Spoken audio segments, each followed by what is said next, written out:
प्यारे छात्र और छात्राओं, आज मैं इस वीडियो के माध्यम से अलंकार के भेदों के बारे में बताने जा रहा हूं। मैंने अलंकार की जानकारी आपको पिछले वीडियो में दिया है। अब मैं उसके आगे कड़ी को बढ़ा रहा हूं। तो आपको यह अच्छी तरह पता है कि अलंकार क्या है। अलंकार का मतलब सजावट, आभूषित करना, किसी को विभूषित करना, सुंदर निखार लाना। तो यहाँ काव्य की चर्चा है, किसी व्यक्ति विशेष की नहीं। काव्य की चर्चा है कि काव्य में कवि लोग जो सौंदर्यता को बढ़ाने के लिए शब्दों का के आधार पर, अर्थों के आधार पर जो प्रयोग करते हैं, वो सारे को हम क्या कहते हैं? अलंकार कहते हैं। तो अलंकार के तीन भेद बताए थे: शब्दालंकार, अर्थालंकार और उभयालंकार। तो अभी मैं आपको शब्दालंकार के बारे में बता रहा हूं। सबसे पहले है अनुप्रास अलंकार।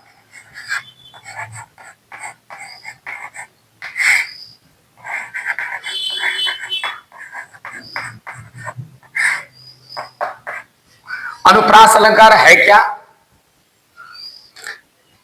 इस अलंकार के अंतर्गत कोई भी काव्य की रचना जो की जाती है, उसमें वर्णों की आवृत्ति होती है। आवृत्ति में होता है दोहराना। आवृत्ति माना दोहराना। किसी वर्णों की आवृत्ति होती है, दो या दो से अधिक बार उसमें प्रयोग किया जाता है। इससे क्या होता है? काव्य की सौंदर्यता बढ़ जाती है। तो जहां पर जिस कविता में, जिस पद में, ये पद्य भाग में, क्या काव्य में, जहां भी आपको किसी पंक्ति को देखने के बाद उसमें देखिए कि यदि एक ही वर्ण की बार बार आवृत्ति हुई है, दोहराया गया है, तो समझ लीजिए कि वह कौन सा अलंकार है? अनुप्रास अलंकार है। ठीक है। आपको परीक्षा में यदि दे दिया जाए कि वर्णों की आवृत्ति इनमें से किस अलंकार में होता है, उसमें ऑप्शन आपको अनुप्रास ही घेरा मारना है। दूसरे तरह से पूछ देगा, कोई कविता की पंक्ति एक तो लिख देगा, एक लाइन, और कहेगा इसमें कौन सा अलंकार है, निम्न से लिखा रहेगा। तो आप देख लेंगे जब उसमें वर्णों की आवृत्ति बार बार हुई है, सिर्फ वर्णों की आवृत्ति है, शब्दों की आवृत्ति नहीं है, तो समझ लीजिएगा कि वह अनुप्रास अलंकार है। उदाहरण के लिए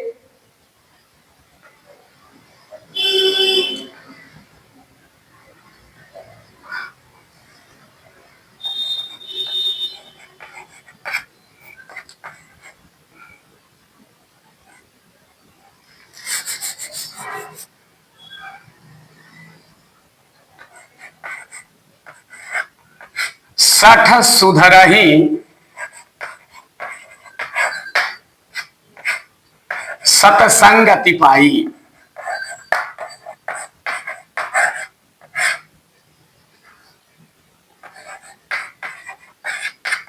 सठ सुधरही सतसंगति पाई, पारस परस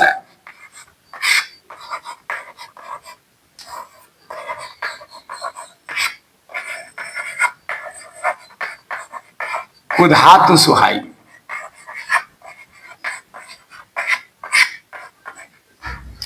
अब देखिए, इसमें स यहां भी है, यहां भी स है, यहां भी स है, यहां भी स है। ठीक है। तो इस तरह से आप देख रहे हैं कि दंत स का की आवृत्ति कई बार हुई थी। तो इस तरह की समस्याएं जहां आपको नजर आए, तो आप क्या करेंगे? उसको आप अनुप्रास अलंकार ही लिखेंगे। बिल्कुल आसान, कोई परेशानी नहीं है। ठीक है। समझ में आ गई बात? जिस काव्य में या जिस पंक्तियों, काव्य की पंक्तियों में वर्णों की आवृत्ति दो से अधिक हो, दो या दो से अधिक बार हो, वह क्या कहलाता है? आपका अनुप्रास अलंकार कहलाता है। ठीक है। इस तरह से और भी देख सकते हैं आप, और देख सकते हैं ये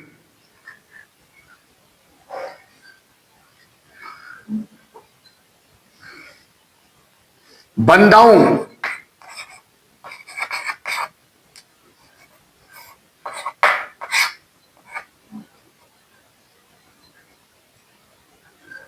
गुरु, पद, पदुम, परागा। अब देखिए प प प दो या दो से अधिक बार आया है, ठीक है। पदुम परागा, पद पदुम परागा 3 बार है, तो यहां भी आपका अनुप्रास अलंकार है, ठीक है। इस तरह से जहां भी आपको इस तरह का मिले तो आप समझ जाइए कि वहां पर क्या है, अनुप्रास अलंकार है। नंबर 2 यमक, दूसरा यमक अलंकार है। यमक अलंकार में क्या होता है, शब्दों की आवृत्ति होती है, ठीक है। शब्दों को इसमें दोहराया जाता है, लेकिन शब्द को दोहराने के समय यह ध्यान में रखा जाता है कि जितने भी शब्द का एक ही प्रकार के शब्दों का प्रयोग किया गया है, लेकिन अलग अलग अर्थ है उसका, सबका एक ही अर्थ में प्रयोग नहीं किया गया है, अलग अलग प्रयोग किया गया है, लेकिन एक ही अर्थ में प्रयोग नहीं किया है, अलग अलग अर्थों में प्रयोग किया है, लेकिन किसी एक ही के लिए किया गया है। यह ध्यान में रखना है, किसी एक के विशेषता बताने के लिए अलग अलग शब्दों का प्रयोग किया गया है, लेकिन सब उसी को इशारा कर रहा है। एक ही शब्द है, अलग अलग नहीं है, भूल हो गई बोलने में, एक ही शब्द का से प्रयोग किया गया है काव्य में, लेकिन अर्थ उसका भिन्न भिन्न है। शब्द एक है, अर्थ भिन्न भिन्न है, लेकिन सब एक ही को इशारा कर रहा है। कहने का जो है भाव एक ही तरफ जा रहा है, सबको एक ही चीज को कह रहा है, एक ही चीज को कह रहा है।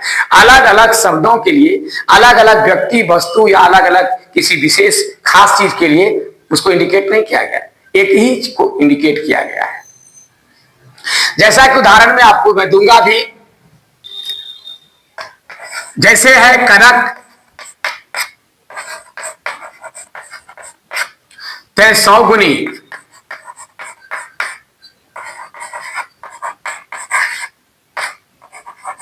मादकता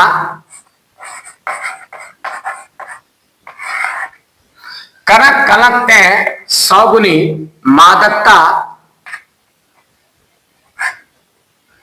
मर रहा है।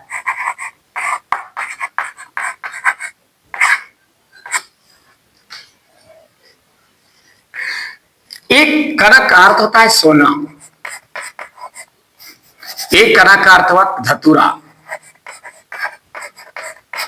एक कनक का अर्थ होता है सोना। देखिए अलग अलग अर्थ के लिए प्रयोग है, सब देखिए है, लेकिन अर्थ क्या है, भिन्न भिन्न है।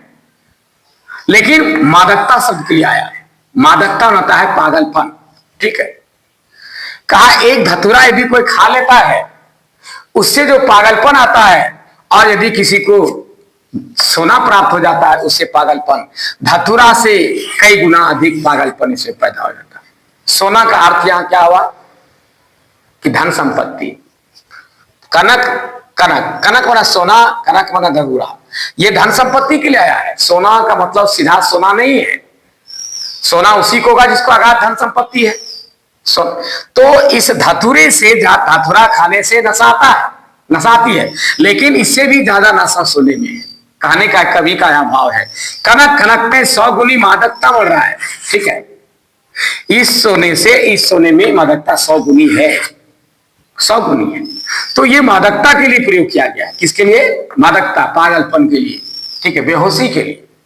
जिसको धतूरा जिसने खाया या पाया और जिसने सोना पाया, तो इससे क्या है, कई गुना अधिक पागलपन है। इसको पाकर के, धन संपत्ति को पाकर लोग बौरा जाते हैं, पागल हो जाते हैं, किसी को कुछ समझता बुझता ही नहीं है, अपने को बहुत बड़ा समझते हैं। इसलिए हमारे कवि ने यहां दोनों का अलग अलग अर्थों में प्रयोग किया है। तो इस तरह से, ठीक है, इस तरह से यदि कोई भी काव्य है जहां की एक ही तरह का शब्दों का प्रयोग किया गया है, लेकिन एक ही शब्दों के लिए दोनों का प्रयोग किया गया है, मादकता के अर्थ में आया है, पागलपन के अर्थ में, कि ये भी पागल करता है, ये भी पागल करता है, ठीक है, दोनों के ही अर्थों में आया है। तो इस तरह का जहां भी काव्य की पंक्तियां मिले आपको कि एक ही शब्द की आवृत्ति हुई है, द्वारा एक ही शब्दों को 2 बार लिखा गया है और अलग अलग अर्थ दे रहा है, और एक ही के लिए आया है, एक ही को दोनों संबोधित कर रहा है, तो तब समझना है कि आपका कौन अलंकार है, यमक अलंकार है। ऐसे नहीं ये तो आप फंस जाएंगे, क्योंकि इसके बाद जो अलंकार है उसमें भी फिर वो आवृत्ति ही है,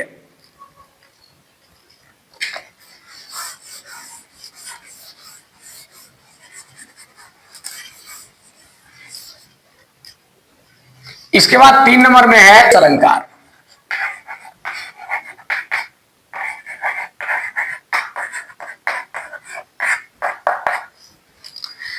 श्लेष का अर्थ होता है मिला हुआ,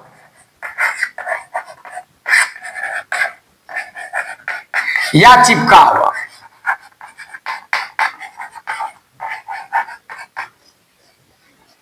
ठीक है, इसका क्या अर्थ होता है? मिला हुआ है, चिपका हुआ।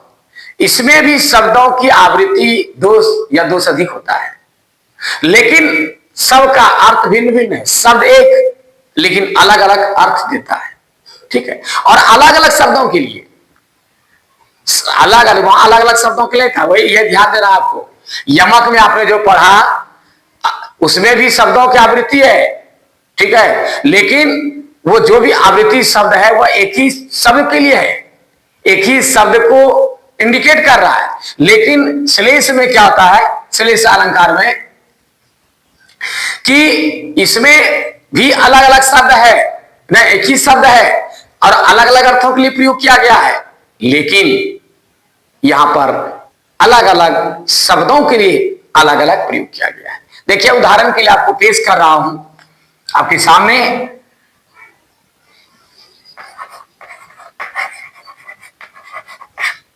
रहीमन पानी राखिए,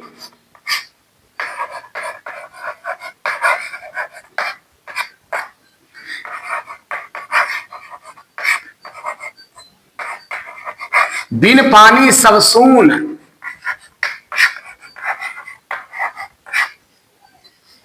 पानी बिना न उबरे,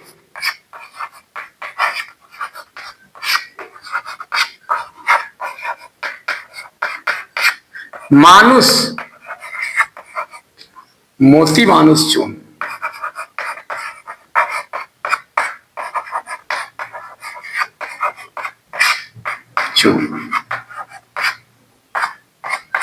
अब देखिए, रहमन पानी राखिए, बिन पानी सब सोन।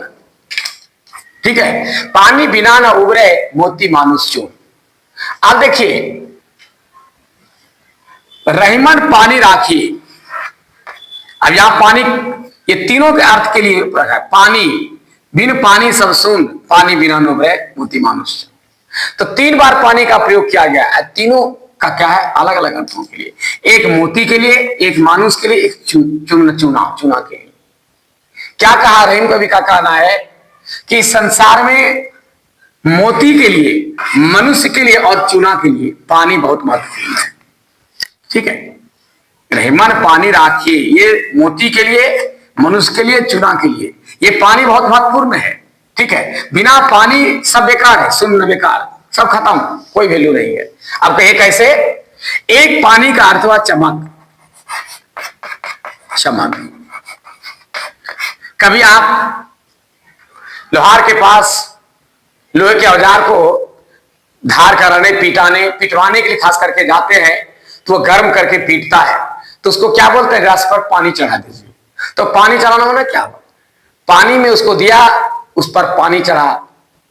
या आप कभी देखे होंगे, ये जो सामान बिक्री करता है श्रृंगार का, वो क्या करता है? सोने का पानी चढ़ा देता है, चांदी का पानी चढ़ाता है। वो हकीकत में चांदी सोना है नहीं, प्लास्टिक है, कांच है, लेकिन उस पर पानी चढ़ाता है, यानी चमक, पानी में चमक हुआ यहाँ।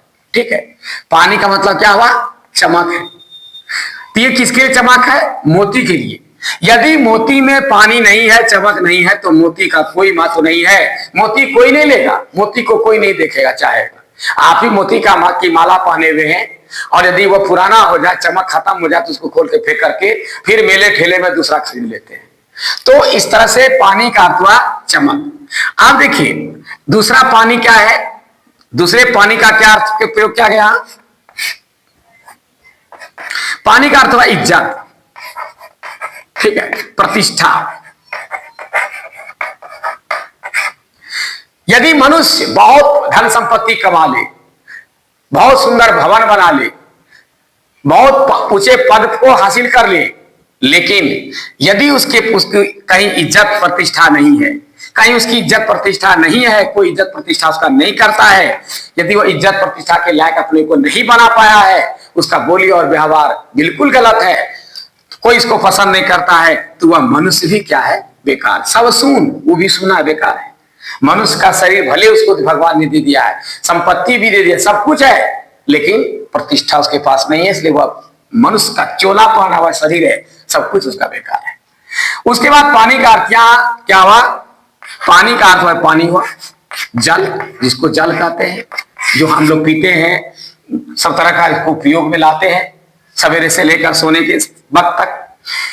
तो यदि आपके घर में चूना है, आप खरीद के लाए तो ढेरा वाला सूखा चूना लाते हैं, उसमें पानी डालते हैं, पानी देने के बाद क्या होता है, तभी उसमें चमक आती है। यदि सूखे चूने को पीस करके और उसको रगड़ा जाए, ठीक है, तो उसमें चमक नहीं आएगी। जब तक चूने में पानी नहीं देंगे, चूने के चमक नहीं आएंगे। चूना को पानी में खौलाया जाता है, डबकाया जाता है, डपकने के बाद ही चूने में चमक आती है, चूने में जो है उसका चमक है। यानी चूने की चमक उसके पानी में है। बिना पानी का यदि आपका चूना बुझा गया, बुझा हुआ चूना मतलब क्या हुआ, चूना जो ढेला बड़ा होता है, उसको आप पानी में ऐसे डाल देंगे हल्का गुनगुना करके, तो खौलने लगता है, अपने आप की चूल्हे चढ़ाने की जरूरत नहीं पड़ती है। लेकिन यदि वही चूना बुझ जाता है, तो बुझा हुआ चूना, तो वह गर्दी के तरह गर्दा गर्दा हो जाता है, वो महीन हो जाता है, पीस पर पीस एकदम धूल के तरह हो जाता है।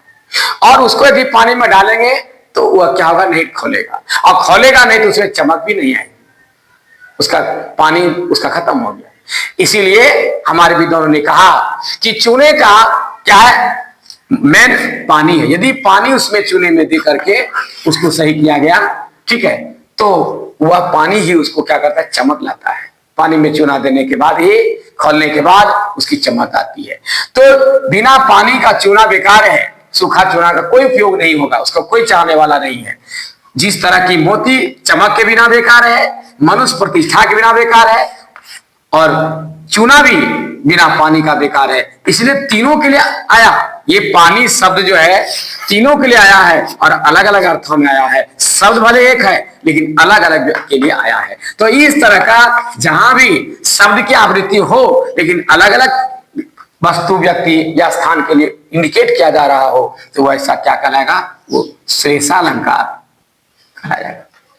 ठीक है, श्रेषालंकार कहा जाएगा। तो अब मैं इस वीडियो में इतना ही बताया, लंबा चौड़ा करने के बाद आपको वीडियो देखने के बाद याद नहीं रहेगा। आगे मैं अगले वीडियो में बताऊंगा, तब तक के लिए इजाजत दीजिए, धन्यवाद।